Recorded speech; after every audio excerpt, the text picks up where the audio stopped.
What do you think would happen if you're playing GDW's Dark Conspiracy RPG and you take the wrong turn in the wrong vehicle in the wrong terrain? Well, the chances go up, probably substantially, that you just may have to roll up another character. I mean, this is the dark future, and we've gone over that already. So, to prevent that from happening to this character that you've poured your heart, blood, sweat, tears into, today on Classic Tabletop RPG Friday, we're going to be looking at vehicle travel, and we're going to be looking at how the different types of terrain will affect your vehicle travel. We're talking about longer distances here. We're not talking about short jaunts or combat movement. And the combat movement for vehicles is involved, and we're going to get into vehicle combat, and man, I mean, it is involved. So that'll be later on down the line. So we're not going to do that yet. So just these trips that you are going to take. And also, as we always do, at the end of the video, we have the question of the vid. That's it. So let's do it, y'all, and roll that transition. Generally, in most tabletop RPGs, when it comes to travel, what people do is they figure out the distance, figure out the speed, figure out the terrain, and then they just pretty much say, okay, it took you this long, and then you're there. And if it's nothing that you want to happen, then that's fine. You can do it that way. However, if you want to make things just a little bit more interesting, which is what I like to do, then you can have travel encounters. Now, Dark Conspiracy mentions, it has a section on travel encounters, but it's a small section, and they just mention it because if you want to have a more immersive experience, and that is definitely the case for an RPG Elite, then you may want to add an encounter as the PCs are traveling from point A to point B. Now, it really is going to depend, though. So let me give you a tip on that. This is how I would do it.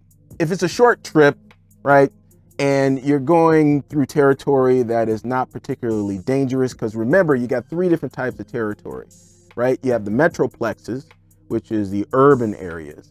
You have the outlaw area, and then you have the demon ground. Now, this dark gray area on this map here is just normal territory, and it might just be terrain, a different type of terrain. Okay. However, if you're going through outlaw territory, or if you're going through demon ground, especially if you're going through demon ground, okay, even if it's a short distance, then you may want to have or create a travel and encounter table and just be ready with that when they move through those different types of territory. However, if you're just moving through normal territory and you are moving on a road or something where it makes travel pretty fast, then I wouldn't even be concerned about any kind of encounters. But let's talk about encounters for a quick second. When we talk about encounters or travel encounters, it doesn't necessarily mean that this is going to be combat. I mean, it might be that the PCs are traveling and they see a ruin off the side of the road. Should we go investigate that? What is that doing out here? Or an abandoned building of some kind. Or maybe it's an abandoned Winnebago. I mean, you just don't know. And so it's these kind of encounters which don't necessarily have to involve combat. It might be that you encounter someone and they happen to turn out to be a pretty valuable NPC later on down the line in the campaign, and you run into them because they needed a ride. That kind of thing. So encounters, you have to expand how you think of them. An encounter doesn't necessarily mean combat, which is kind of what it means in the old school, but it really doesn't mean that if you're looking at this from the perspective of story, which if you're an RPG Elite, that's the main thing, baby. It's about the story. So if you want to make things more immersive, consider adding some travel encounters. Now this, of course, is going to be up to the GM. Again, the Dark Conspiracy core book doesn't cover any kind of system, so you kind of have to make up your own. But if you do want that, make sure it really draws the players in, and you don't have to have an encounter every 5 seconds. Just have these encounters in places that move the story along. So we're going to be looking at just one vehicle stat today. The vehicles have many stats, but we're going to be looking at one vehicle stat. That is going to be the cruise speed. Now there is a cruise speed table. So let's go ahead and take a look at that. So if we're looking at this cruise speed table, you're going to notice a couple of things. You're going to notice vehicles on the one side, which is the third one down there. And you're going to notice other things too, like humans and animals. So how fast they move at cruise speed. So this is kind of an overall movement table, but there's more. If we're going over to the right-hand side of the table, you have two numbers there, one to the left and one to the right of the slash. The one to the left of the slash is on-road. So on-road is a paved road, a cleared out path, or even a broken up road, but it's pretty, it's pretty solid in terms of, hey, you can still go down that road. It might even be a washed out road. Still, you can go down that road. So you have that speed. Then on the right side of the slash, you have, if you go totally off road and you're just going over the terrain itself. So you have two different speeds that you're going to be working with. And it says cruise speed here. Let's take a look at that as well. Cruise speed is not top speed. Let's look at this.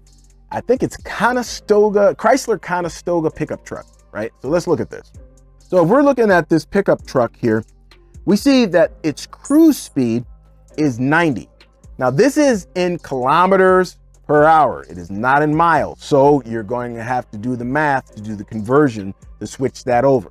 90 kilometers per hour, which is about 55 miles an hour. So that's your cruise speed. Now, a pickup truck is probably at top speed going to go faster than that. You could say that you could double the cruise speed or maybe 2/3 more than the cruise speed. It's going to be totally up to you. There's nothing in the books that actually gives you some kind of formula, so you can kind of make it up. That's just my own personal tip for you.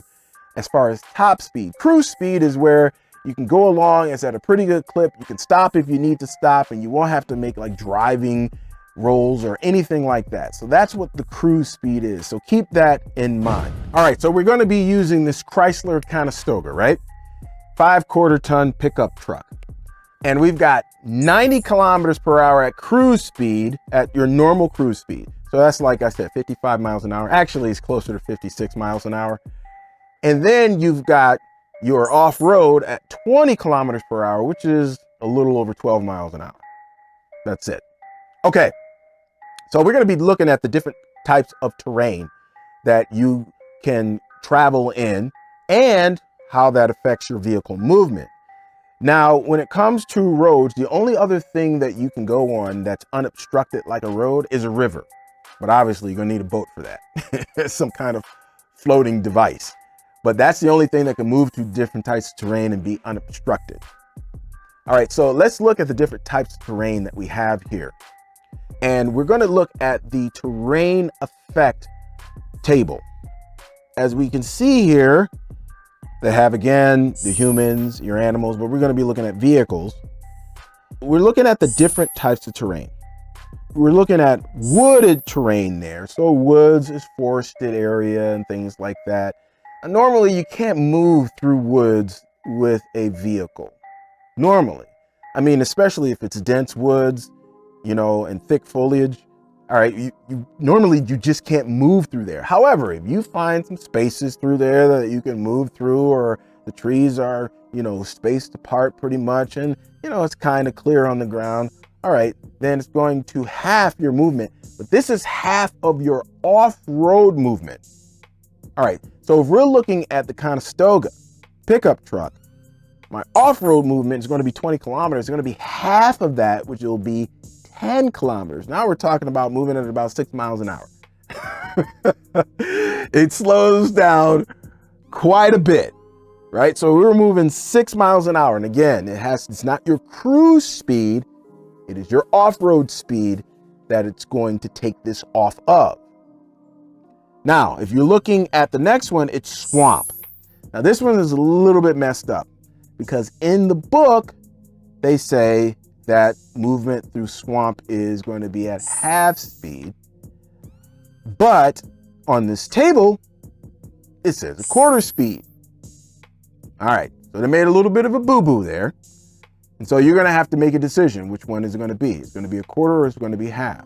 Now, normally if you're talking about, and this is for woods too, if you're talking about motorcycles and you're talking about bikes or things like that, you can't move through those areas at all on those. And that just makes total sense. Now, you can move them through the area by walking your bike and walking your motorcycle through there. But then at that point, you'd be walking it and you'd have the motorcycle, which would slow you down, that kind of thing. Just saying. All right, let's move on to the next terrain. That's hilly territory. And so if you're just talking hills itself, then it probably is just be a straight half. However, if you're talking hills that have woods, all right, first you're going to apply the woods, and then you're going to apply the hills.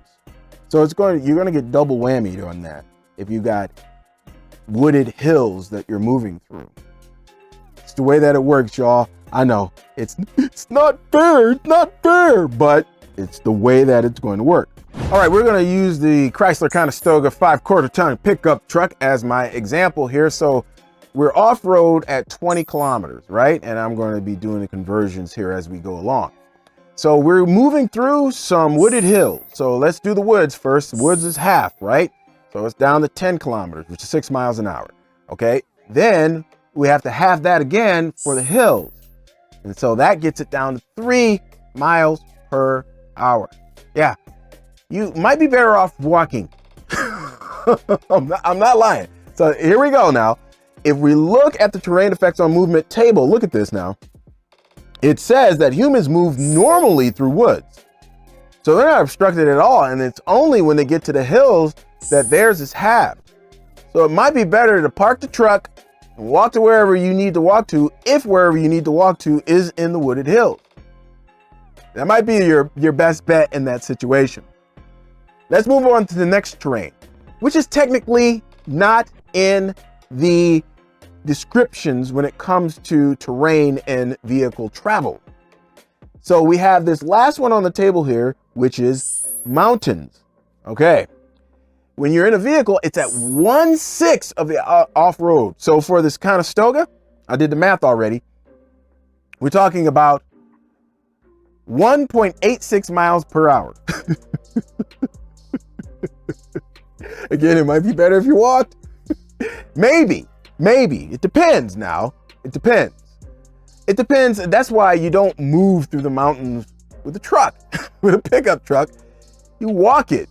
Yeah, park that thing and walk wherever you need to walk. Now, it's probably going to take you a minute to get there because it's mountains, y'all. You can't do nothing about that. But again, there are no descriptions in the core book, so don't look for those. You're just going to have to be going straight off of the table. So that's what will happen if you're doing vehicle travel. And then you can plan for this too if you know that the PCs have a certain vehicle or will have access to a certain vehicle. Well, then now they can plan things. Remember, y'all, we're talking about different territories here. And depending on what territory that you're going through, it might be better for you to make sure that number one, you have the right vehicle to move through the territory that you want to move through, or number two, if you don't have choices like that and you only have one vehicle, then plan your route accordingly with wisdom so that your character can survive in the dark future of dark conspiracy. Vehicle long distance travel in GDW's Dark Conspiracy RPG. And it could be a little bit more interesting, hint, hint, if you throw some travel encounters in there, just like I was talking about, give you a little bit more flavor when it comes to your campaign. Hey, if you got anything out of this video, anything at all, maybe you could take some of that stuff and just use it in your campaign, whatever that you may be playing. Anything at all, then could you do a brother solid and give me a little YouTube algorithm love and crush the like button. Also, if you want to stick around here with the Elite Nation on YouTube, then you can go ahead and hit that subscribe button and that notification bell. I come out with videos every Tuesday and Friday, God willing.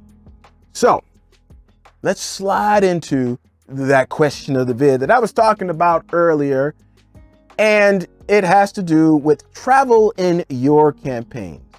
What kind of experience have you had with travel in your campaigns? So is it fast and you guys don't really do anything with travel and you just get to the place and you figure it out and you go on about your business? Or is it deep and part of the adventure? Or is it a little bit of a mix? Sometimes it is, sometimes it isn't. How do you guys deal with it? What has been your general experience when you've been playing tabletop RPGs? Let me know down in the comments below. I want to get that engagement going, and I really do read, even though I don't respond, but I do read your comments. All right, y'all, that's it for me. Your boy servant is got to get out of here and do his thing, chicken wing, and that means I gotta do my snagglepuss. So exit, stage left. If you got a game this weekend, happy gaming, y'all. I pray it is an RPG Elite session, your boy. Oh, we playing a little bit of Numenera. Say what? Oh, for sheezy. So until next time, God willing, y'all, it's me, and I'm saying peace. 5,000 leets. I am out.